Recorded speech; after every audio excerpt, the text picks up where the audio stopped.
Okay, we are ready to start with the University of Kentucky. We have Octavious here, and he is ready for your questions. Jimmy, would you like to start on the right-hand side? Octavius, Jimmy Himes with the Sports Channel in Knoxville. What have you seen out of Devin Leary so far?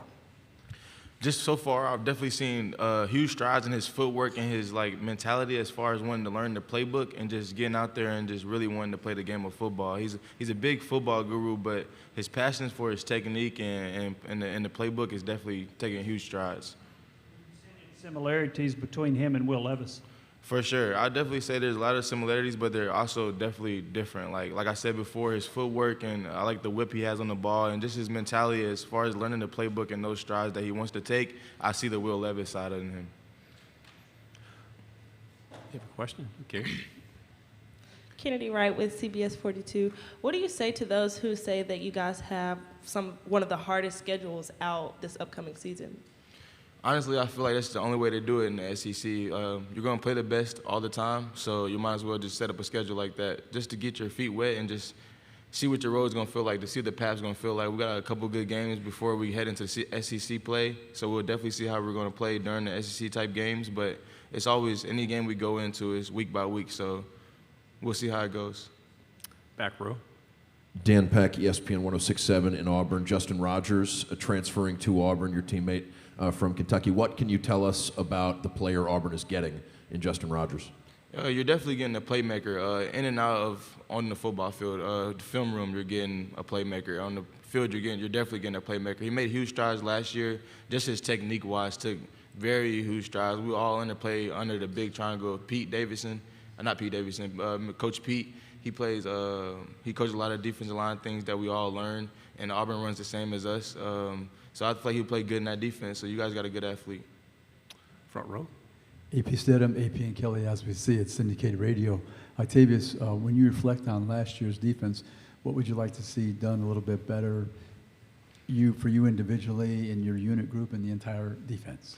One of the big things we're big on is just consistency, and that's something that we need to get back to, just being consistent with everything we do. And one thing that we were definitely consistent in the past years was pass rushing. We had good guys, Josh Allen, Boogie Watson, J.J. Weavers came back for another year. It's just something we've always been good at, but we need to get back to, and I feel like it's one of the big things we've been focused on is our pass rush. In the back on the left. Zach Tucker, WSMV Nashville. We saw a tweet from Stoops about the plane ride. Could you talk a little bit about that? It was definitely bumpy. When we first got into the air, it was okay, and then we started getting closer to Nashville a little bit, and it definitely got a little bumpy, a couple of jumps and stuff like that. We definitely got to looking at each other, talking about the flight. On the left. Yeah, Tyler Shaw with KBTX and College Station. What's it like playing for Mark Stoops? I feel like it's a blessing just because you don't get that many coaches that's actually player-led like he says he is. In and out of everything we do is definitely player-led, like from the workouts to the play calling to what we just feel comfortable in what we want to do. He just lets it come down to us. Honestly, it just trickles down right down the tree. It goes to our position coaches to the DC OCs, and then honestly just us. Whatever we want to do is definitely a lot player-led. What's the relationship like between the football team and the basketball team at Kentucky? I mean, there was talk last year of public comments with both coaches about the importance of their sports in the program. Is it a friendly rivalry? Is there camaraderie? What can you say about sort of how you guys coexist? I feel like there's no type of rivalry there at all, just because we always keep with the basketball guys. I was telling the reporter earlier today, those my guys, shout out my guys. They were in Canada earlier at Drake's house. They had a fantastic time playing basketball up there. So in that recruiting class we just got in basketball, they the guys. So we're doing good on both sides right now. I feel like we're all around good sports school. We've always been top 20 and all around, just tennis, volleyball, anything we do in sports at Kentucky. I feel like we're top of the line. Right side. Just to follow up on that, do you consider Kentucky a football school? I feel like all around school, like I just said. We're top 20. You guys can probably pull it up somewhere, but our soccer team's always good. Volleyball just won the national championship a couple years ago. Basketball team just did the same as well, the women's. So we're all around. We're all around kicking butt at UK. I know you play defense, but Liam Cohen comes back as the offensive coordinator. What do you expect to see differently about the offense? Honestly, just bringing back that mastermind that we all know he has. When Liam left, honestly, you probably could say a lot of guys probably didn't like the new offense, things like that, just because they were trying to pick up new things so fast, and we run NFL-type offense, so it's kind of hard for some of the guys and new faces. And Coach always tells us that nowadays is like the NFL, like with free agency, you get new faces all the time. So honestly, just learning the offense. And Liam, something he always does that he does best is just simpling it down for those guys. And I feel like that's when they play the best, like when they can just go out there and fly around. We got all those good athletes at wide receiver. We got Devin now. We got Ray Davis at running back, Jaton McClain.